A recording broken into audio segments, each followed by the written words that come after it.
तो कल की क्लास में हम बात किए थे लॉस ऑफ बायोडायवर्सिटी। याद होगा आपको, लॉस ऑफ बायोडायवर्सिटी। हमने देखा कि डोडो, कैगा, बाली, जवान और कैस्पियन नाम के टाइगर, स्टीलर सी काऊ, ऐसे बहुत सारी प्रजातियां विलुप्त हो चुकी हैं हमारी दुनिया से। कितना अच्छा पक्षी था डोडो, डोडो।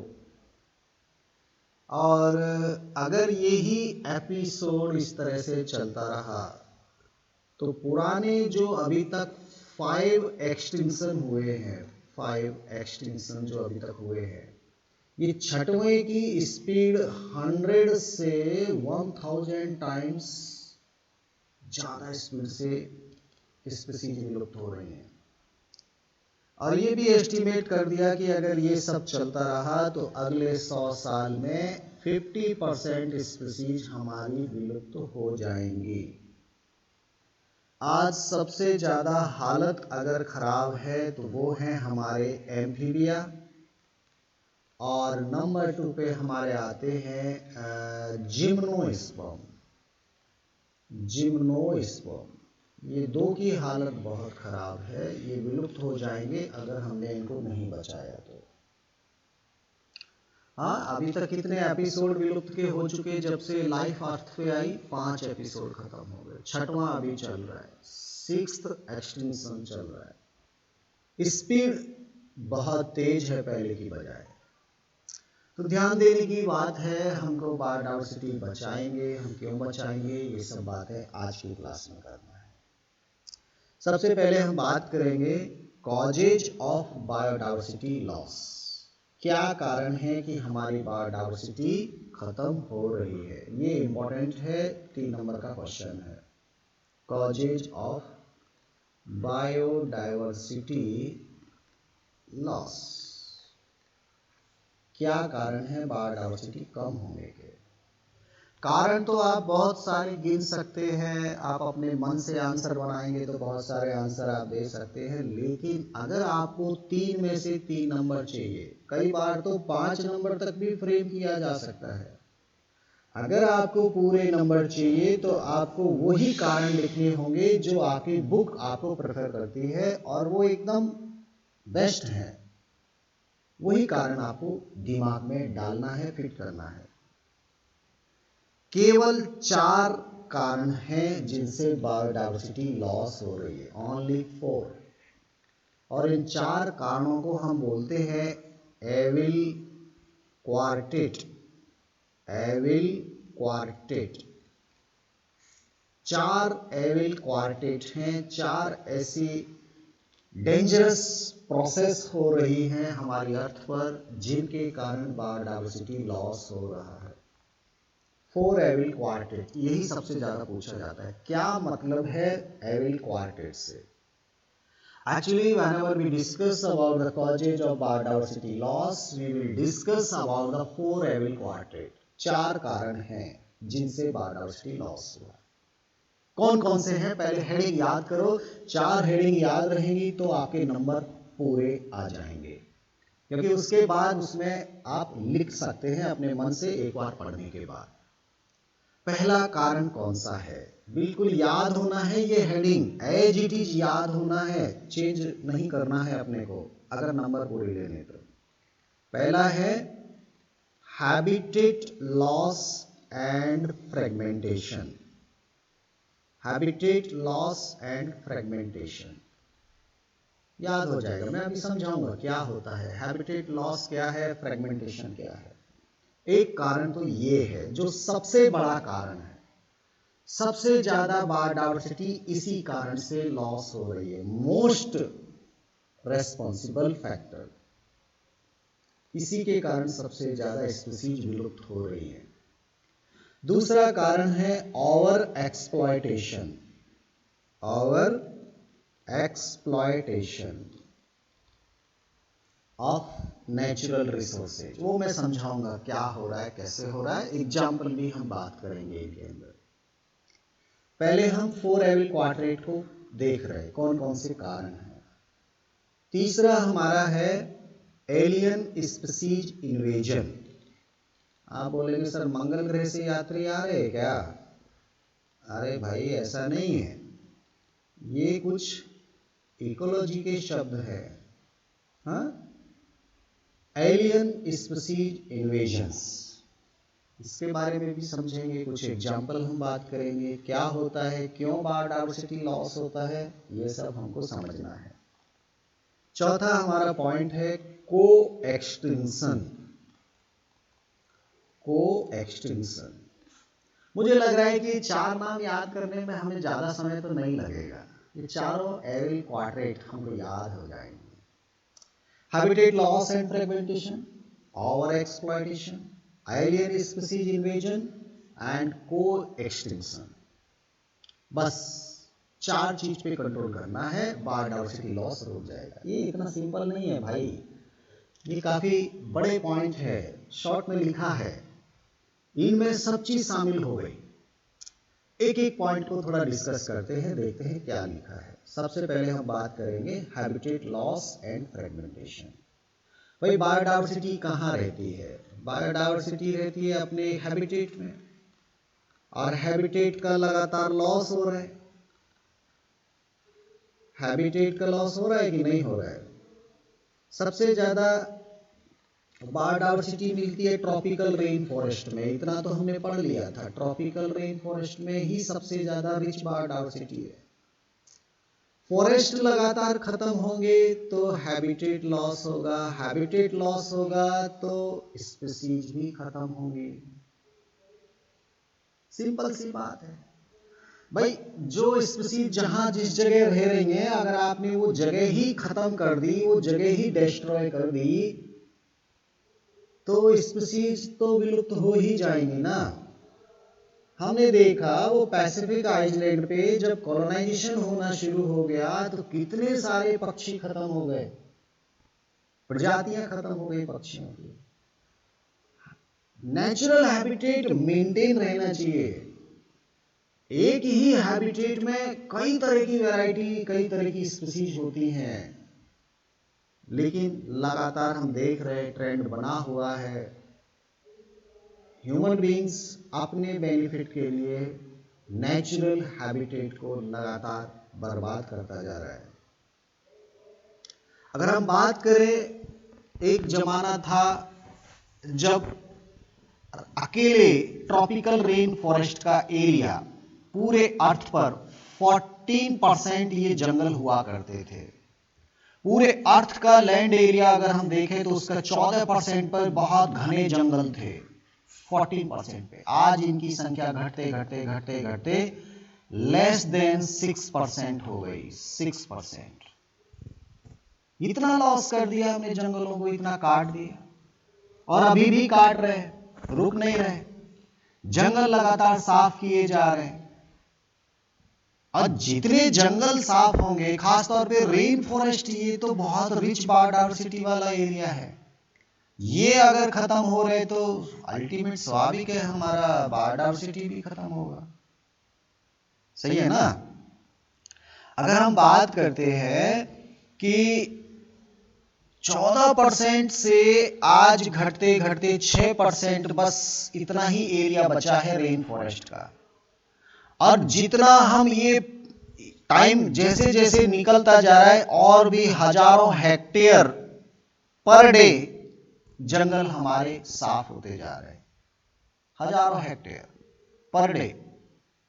इतना स्पीड से आप हैबिटेट लॉस करोगे, बेचारे जीव जंतु, वाइल्ड लाइफ, प्लांट, जो स्पीसीज वहां डेवलप कर रही हैं, वो स्पीसीज विलुप्त हो ही जाएंगी। ये सबसे बड़ा कारण है हैबिटेट लॉस होना।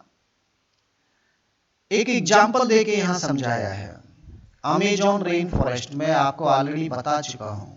अमेजॉन रेन फॉरेस्ट इस दुनिया का सबसे घना जंगल है, और इस जंगल से पूरे अर्थ की लगभग 20% ऑक्सीजन यहीं से रिलीज होती है। बहुत सारी स्पीसीज यहां मौजूद हैं, उनका हैबिटेट यहां पर मौजूद है। और इस अमेजॉन रेन फॉरेस्ट को भी नहीं छोड़ा, इसको भी लगातार काटा जा रहा है, केवल 2 कारणों से। ये कारण पूछे जाते हैं, अमेजोन रेन फॉरेस्ट क्यों लगातार काटे जा रहे हैं। काटने के दो ही कारण हैं। एक, जंगलों के आसपास जो लोग रहते हैं वो अपने आसपास के जंगलों के पेड़ इसलिए काट रहे हैं क्योंकि वहां उनको सोयाबीन की फसल बोना है, सोयाबीन क्रॉप के लिए खेत बनाने हैं। तो धीरे धीरे धीरे धीरे वो सराउंडिंग जो पीपल रहते हैं वो अपने आसपास का एरिया साफ करते जा रहे सोयाबीन क्रॉप कल्टीवेशन के लिए, और जानवरों को चराने के लिए वो ग्रास लैंड में कन्वर्ट कर रहे हैं। जंगलों को काट के वो मैदान बना रहे हैं ताकि कैटल्स उनका वहां ग्रेजिंग कर सके, फीडिंग कर सके कैटल्स। तो conversion of forest into grassland for cattles and for cultivation of soybean crop, these are the two main region by which the Amazon rainforest are regularly cutting down and cutting down. इन जंगलों को लगातार काटा जा रहा है, और जंगल जितने ज्यादा कटेंगे उतना ही हैबिटेट लॉस होगा और उतना ही ज्यादा बायोडायवर्सिटी का लॉस होगा। ये एग्जाम्पल थोड़ा याद रखना। अमेजोन रेन फॉरेस्ट हजारों हेक्टेयर पर डे आपके कट रहे हैं, और सोयाबीन क्रॉप और ग्रास लैंड में कन्वर्ट करने के लिए जो सराउंडिंग पीपल है वो उन जंगलों को लगातार काट रहे हैं। ठीक है, बात समझ में आ गई होगी। दूसरा, ये फ्रेगमेंटेशन नहीं समझ में आया। चलिए फ्रेगमेंटेशन को समझते हैं।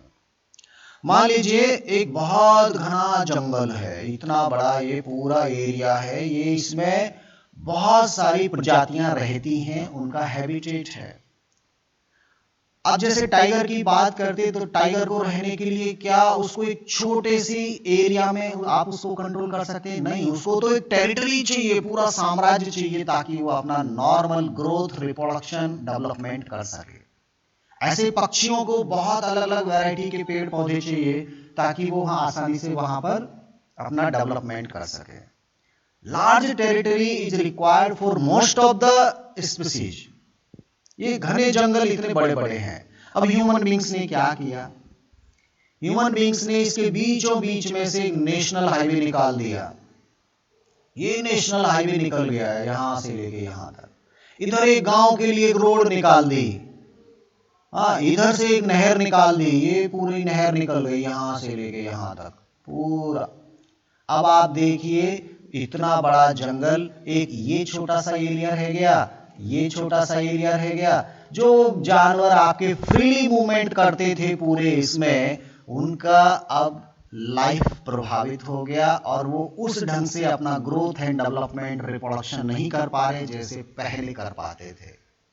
ये एक बड़े एरिया को छोटे छोटे टुकड़ों में ह्यूमन बींग्स ने तोड़ दिया है। इसको बोलते हैं फ्रेगमेंटेशन। एक्चुअली फ्रेगमेंटेशन किसका किया? हमने हैबिटेट का फ्रेगमेंटेशन कर लिया, ह्यूमन बींग्स ने ऐसा कर लिया। हाँ, तो ये हमारा habitat loss and fragmentation, it is the major cause of biodiversity loss. I think आपको बात समझ में आ गई होगी। दूसरा हम बात करते हैं ओवर एक्सप्लॉयटेशन। ओवर एक्सप्लॉयटेशन क्या होता है? ओवर एक्सप्लॉयटेशन, एक्सप्लॉइट करना, ये शब्द शायद आपको दिमाग में होगा। दोहन करना है, दोहन हिंदी में थोड़ा बोलते हैं दोहन। और मतलब ज्यादा, एक लिमिट से ज्यादा। अगर हम नेचुरल रिसोर्सेज को एक लिमिट से ज्यादा अगर उसको एक्सप्लॉइट करेंगे, अगर उसको ज्यादा ही मात्रा में यूज करेंगे, तो हमारे नेचुरल रिसोर्सेज को नुकसान होता है, डैमेज होता है। हमने क्लास 10th में पढ़ा था सस्टेनेबल मैनेजमेंट। सस्टेनेबल मैनेजमेंट हमने पढ़ा था। हमको नेचुरल रिसोर्सेज यूज तो करना चाहिए, लेकिन इस ढंग से करना चाहिए कि नेचुरल रिसोर्सेज भी सुरक्षित रहें, उनको भी रिकवरी का पूरा टाइम मिलना चाहिए। लेकिन ह्यूमन बींग्स थोड़ा सा लालची हो गया है, थोड़ी सी डिमांड ज्यादा बढ़ गई है। हम कह सकते हैं कि हमारी नीड अब ग्रीड में कन्वर्ट हो चुकी है। ये शब्द काफी फेमस है। Whenever our need convert into greed, we will move towards the over exploitation. हम नेचुरल रिसोर्सेज को ज्यादा दोहन करना शुरू कर देते हैं। एक्चुअली हमारी जितनी आवश्यकता है उससे भी ज्यादा हम ले रहे नेचर से, और हम नेचर के बारे में सोच नहीं रहे। हमको मकान बनाने के लिए लकड़ी चाहिए, जंगलों से आएगी। पेपर बनाना है, जंगलों की लकड़ी से आएगा। लार्ज बड़ी बड़ी फैक्ट्रियां बना दी पेपर बनाने की, पेपर भी बर्बाद हो रहे हैं, जंगल के जंगल काटे जा रहे हैं। जितना ज्यादा कमाई करेंगे, जितने ज्यादा पेपर बनाएंगे, उतना ही ज्यादा कमाई होगी, तो हम ज्यादा से ज्यादा जंगलों को काट रहे। हमको इतना जरूरत नहीं था, हम रिड्यूस कर सकते थे, लेकिन हमको तो लालच आ गया, जितना ज्यादा प्रोडक्ट बनाएंगे उतना ज्यादा हमारी कमाई होने वाली है। तो हमारी आवश्यकताएं अब लालच में कन्वर्ट हो गई है। हमने बहुत सारे जीव जंतुओं को ओवर एक्सप्लॉइट कर लिया। ओवर एक्सप्लॉइट, शिकार बहुत ज्यादा कर दिया कई सारे जानवरों का। खास तौर पे जो रसिया की स्टीलर सी काऊ थी, स्टीलर सी काऊ, मैंने कल फोटो भी दिखाया था। स्टीलर सी काऊ इतना ज्यादा उसका हार्वेस्टिंग किया गया समुद्रों से, इतना ज्यादा उसका शिकार किया गया कि वो आज भी लुप्त हो गई है। ऐसे ही एक और एग्जाम्पल आता है पैसेंजर पिजन। पैसेंजर पिजन, कबूतर, कबूतर जा, वो वाला पैसेंजर पिजन, ये विलुप्त हो चुका है। क्यों विलुप्त हो गया? Over exploitation. स्टीलर सी काऊ क्यों विलुप्त हो गया? Over exploitation. तो ये प्रजातियां हमारी विलुप्त हो गई। आज भी कई सारी समुद्र की फिश ओवर एक्सप्लॉयटेशन के कारण विलुप्ति की कगार पर पहुंच चुकी है। कुछ स्पेशल टेस्ट होता है, कुछ मछलियां बहुत महंगी बिकती है मार्केट में, बस उन्हीं मछलियों को ज्यादा से ज्यादा पकड़ने की कोशिश करते हैं हमारे लोग, और वो स्पीशीज विलुप्त होती चली जा रही है। तो ये भी एक बहुत बड़ा कारण है। हम पर्टिकुलर जिसका इकोनॉमिक वैल्यू ज्यादा है, उस चीज को ज्यादा ही मात्रा में हम लोग एक्सप्लॉइट कर लेते हैं, और वो चीज धीरे धीरे खत्म होना शुरू हो जाती है। आई थिंक सेकेंड पार्ट भी आपको समझ में आ गया होगा। चलिए नंबर थर्ड हम बात करते हैं alien species invasion. Number third हम बात करेंगे एलियन स्पीशीज इन्वेजन। ये क्या है? क्या एलियन आने वाले हैं? जादू चलने वाला है? हाँ, जादू में आता है सर एलियन, तो भैया ये जादू वाला एलियन नहीं है। इकोलॉजी में क्या होता है, आपको मैंने पढ़ाया था प्रिकली पियर कैक्टस। उसको ऑस्ट्रेलिया में आपने जब शिफ्ट किया तो उसका वहां नेचुरल प्रीडेटर नहीं था, तो वो इतना ज्यादा फैल गया कि वो एक समस्या बन गया था ऑस्ट्रेलिया में, कंट्रोल नहीं हो रहा था। एक्चुअली किसी भी स्पीशीज को जब एक न्यू क्लाइमेट में, एक न्यू प्लेस पर जब इंट्रोड्यूस किया जाता है, तो वहां ना तो उसका प्रीडेटर होता है, ना वहां उसका कंपटीशन होता है, और वो यहां मौजूद उपलब्ध नेचुरल रिसोर्सेज को इस्तेमाल करके विगरस स्पीड से ग्रो करता है, और इतना ग्रो करता है कि वहां की जो नेचुरल जो स्पीशीज थी उनको अब ये मौका नहीं देता, उनको सप्रेस कर देता है और पूरी जगह पर अपना ही छा जाता है। तो एक एलियन स्पीशीज मतलब एक जहां वो नेचुरल नहीं पाई जाती थी, किसी दूसरी जगह से किसी स्पीशीज को अगर एक न्यू एनवायरनमेंट में इंट्रोड्यूस करते हैं, तो न्यू एनवायरनमेंट में वो इन्वेसिव हो जाती है, जिसके कारण वहां मौजूद पहले से मौजूद जो लोकल जो स्पीशीज थी उनके सामने चुनौती आ जाती है और वो मर जाती है। लोकल स्पीशीज को नुकसान हो जाता है, इन्वेसिव हो जाते हैं, ये बहुत पूरी जगह खुद ही खुद फैल जाते हैं, दूसरे को फैलने भी नहीं देते। ऐसे कुछ एग्जाम्पल थोड़ा सा हमको पढ़ना चाहिए। हमने क्या किया, लेक थी विक्टोरिया लेक। विक्टोरिया लेक में हमने एक मछली को इंट्रोड्यूस कर दिया जिसका नाम था नील पर्च। काफी बड़ी मछली होती है नील पर्च। नील पर्च को जब हम उस लेक में लेके आए और हमने यहां डाल दिया उसको, ये क्या है, एक एलियन स्पीशीज थी, पहले नेचुरल थी नहीं इस लेक में, एलियन स्पीशीज थी। और यहां पर बहुत सारी छोटी छोटी अलग अलग टाइप की फिश पाई जाती थी। बहुत बड़ी लेक है विक्टोरिया लेक, बहुत अलग अलग टाइप की रिच बायोडाइवर्सिटी थी इस पूरी लेक में। लेकिन जब से ये नील पर्च आई, इसने अपनी इतनी सारी पॉपुलेशन यहां बढ़ा ली और बढ़ा के सब पूरी वैरायटी को खा गए। नील पर्च को जब विक्टोरिया में इंट्रोड्यूस किया, उसके बाद यहां लगभग 200 species of cichlid fish, small size की जो फिश है वो विलुप्त हो गई। ये है एलियन स्पीसीज इन्वेजन।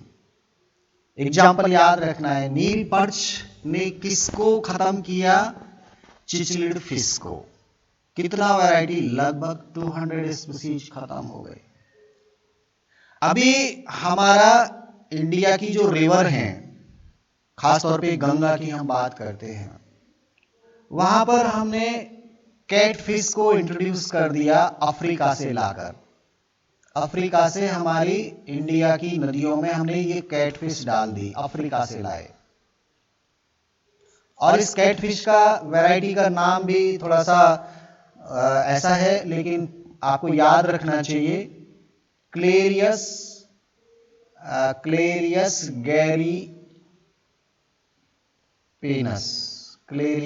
गैरीपेनस। ये इस नाम की जो कैटफिश थी, जब हमने इंडिया की रिवर में इंट्रोड्यूस किया, तो हमारी रिवर में जो मौजूद लोकल जो कैटफिश थी, जिनको हम बोलते हैं इंडिजिनस का मतलब होता है लोकल। इंडिजिनस का मतलब क्या होता है? लोकल। तो इंडिजिनस कैटफिश खतरे में आ गई और ये विलुप्त हो रही हैं। क्यों ऐसा हो रहा है? क्योंकि इन कैटफिश को यहां कंट्रोल करने वाला कोई भी नहीं है और ये यहां का रिसोर्सेज को इस्तेमाल करके अपनी ग्रोथ बढ़ा रही है। हमने कंपटीशन ये सब पूरा पढ़ा था, प्रेडेशन वगैरह। मुझे लग रहा है कि ये एलियन स्पीसीज इन्वेजन आपको समझ में आए। केवल ऐसा नहीं है कि एनिमल ही एलियन स्पीसीज हो सकते हैं, प्लांट के एग्जाम्पल भी आपको याद रखना चाहिए। कुछ प्लांट भी ऐसे हमारे यहाँ पे आ गए जिन्होंने बर्बाद कर दिया हमारे लोकल प्लांट को। खासतौर पे कुछ प्लांट एलिलोपैथिक इफेक्ट शो करते हैं। एलिलोपैथिक इफेक्ट ये क्या होता है, ये मैं आपको समझाता हूं। कुछ प्लांट जब एक नई जगह पर इंट्रोड्यूस किए गए, खासतौर पे मैं 3 प्लांट का नाम आपको याद कराना चाहूंगा। पहला हमको रखना है कैरेट ग्रास, जिसे हम बोलते हैं पार्थेनियम। इसको क्या बोलते हैं? पार्थेनियम। इसी प्लांट को बोलते हैं गाजर घास, इसको बोलते हैं गाजर घास।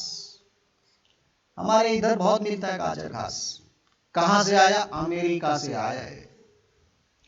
अमेरिका ने जब हमारे इंडिया को ग्रीन रेवोल्यूशन के दौरान गेहूं की वैरायटी भेजी, सरवती, सोनालिका, ये सब हमने पढ़ा था, तो उन वैरायटी, उन गेहूं के बीज के साथ कैरेट ग्रास के बीज भी या तो जानबूझ के भेजे गए या जो भी कारण रहा, ये बीज हमारे इंडिया में आ गया और आज हम देख रहे हैं जगह जगह ये प्लांट उग जाते हैं। और ये इतना इन्वेसिव तरीके से डेवलप होते हैं कि वो दूसरे प्लांट को मौका ही नहीं देते ग्रो करने का। और इनकी पत्तियों से, इनके प्लांट की रूट से, पत्तियों से जब ये नीचे जमीन पर गिरती हैं, तो यहां कुछ केमिकल इस सॉइल में ऐसे आ जाते हैं कि इस सॉइल में अब दूसरा घास तक नहीं उगती, घास भी नहीं उग पाती due to the releasing of these chemicals. तो ऐसे प्लांट जो केमिकल रिलीज करते हैं, जिनके कारण दूसरे प्लांट वहां डेवलप नहीं कर पाते, इस इफेक्ट को बोलते हैं एलिलोपैथिक इफेक्ट। तो गाजर घास एक ऐसा ही पौधा है, इसके आसपास दूसरे पौधे उग ही नहीं पाते क्योंकि इसकी पत्तियों से कुछ ऐसे केमिकल इस सॉइल में मिक्स होते हैं कि वो दूसरे प्लांट के सीड को जर्मिनेट भी नहीं होने देते। इतना खतरनाक इफेक्ट होता है इन पौधों का। और ये कितना उखाड़ोगे आप, जितना उखाड़ दे उतने ही और गाजर घास पैदा होते हैं।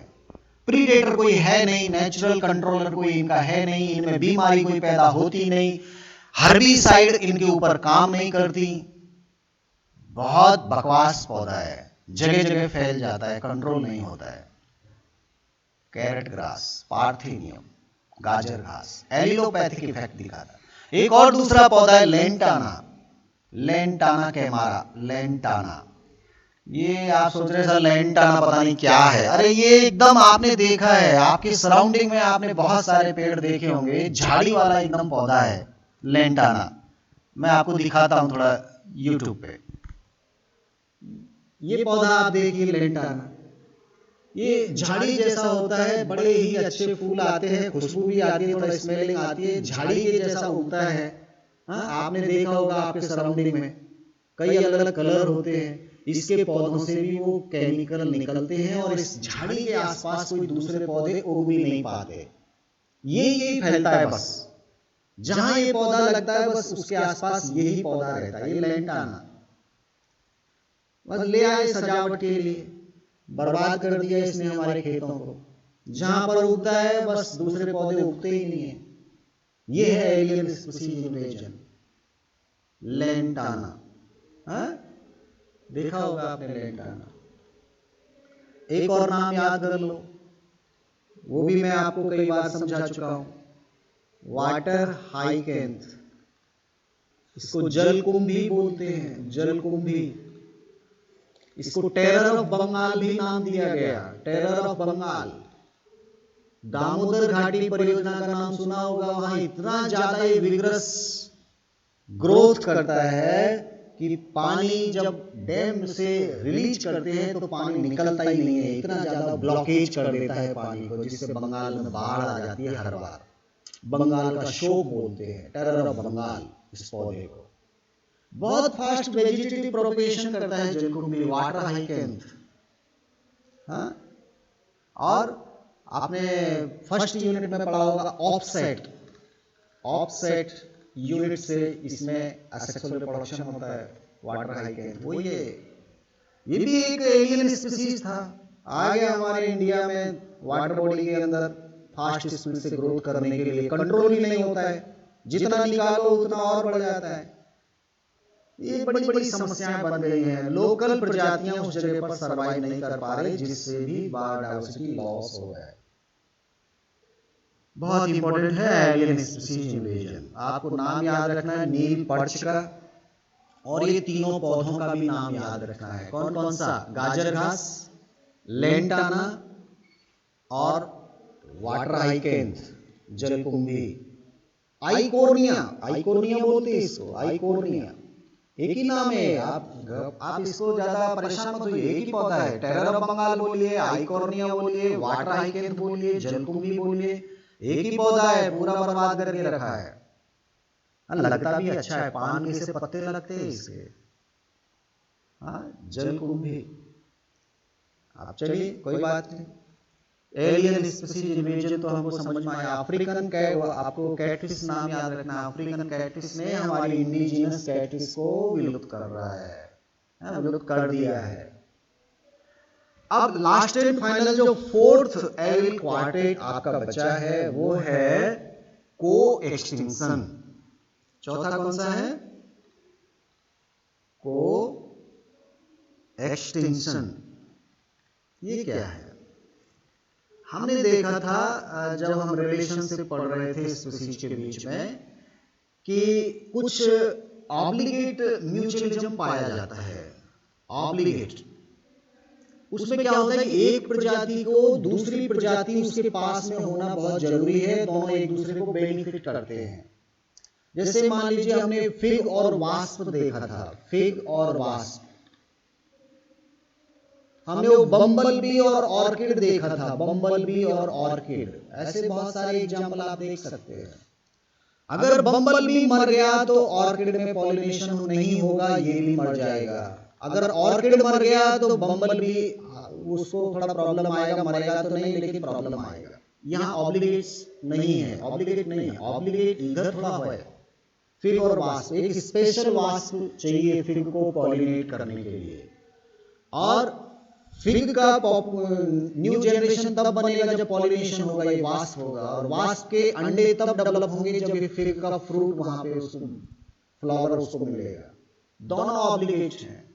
प्लांट और एनिमल भी हम बात कर सकते हैं, प्लांट और एनिमल के बीच में रिलेशन भी ऑब्लिगेट है। प्लांट नहीं होंगे तो एनिमल खत्म हो जाएंगे, और एनिमल नहीं होंगे तो प्लांट भी खत्म हो जाएंगे, रिसाइकलिंग नहीं हो पाएगा न्यूट्रिएंट्स का। तो जब दो ऐसी स्पीशीज जिनके बीच में रिलेशन बनना कंपलसरी होता है, और उनमें से अगर एक स्पीशीज विलुप्त होती है किसी भी कारण से, तो दूसरी स्पीशीज भी उसके साथ विलुप्त हो जाती है। इसको बोलते हैं को एक्सटिंक्शन, साथ साथ विलुप्त होना। अगर एक मान लीजिए हॉस्ट है, वो मरता है, तो हॉस्ट के अंदर जो पैरासाइट हैं वो भी मर जाते हैं। वो कैसे जीवित रहेंगे? वो भी मरेंगे। एक फिश की बॉडी पे बहुत सारे पैरासाइट चिपके हैं, फिश मर गई तो पैरासाइट भी मरेंगे। ये को एक्सटिंक्शन है। तो इस तरह से मैंने आपको चारों एविल क्वार्टेट पूरा सही ढंग से समझाने की कोशिश किया, क्योंकि यहाँ से सवाल आते हैं, आपसे पूछे जाते हैं। बहुत इंपॉर्टेंट ये बात है। कल की क्लास में चैप्टर हमको एनी हाउ खत्म करना है। कल हम बात करेंगे बायोडायवर्सिटी कंजर्वेशन की, कैसे बचा सकते हैं बायोडायवर्सिटी को, और ये भी बात करेंगे कि आखिर क्यों बचाना चाहिए, कैसे बचाएं, क्यों बचाएं। ये दोनों बातें कल हमको करना है। कल हमारा ये चैप्टर फिनिश हो जाएगा।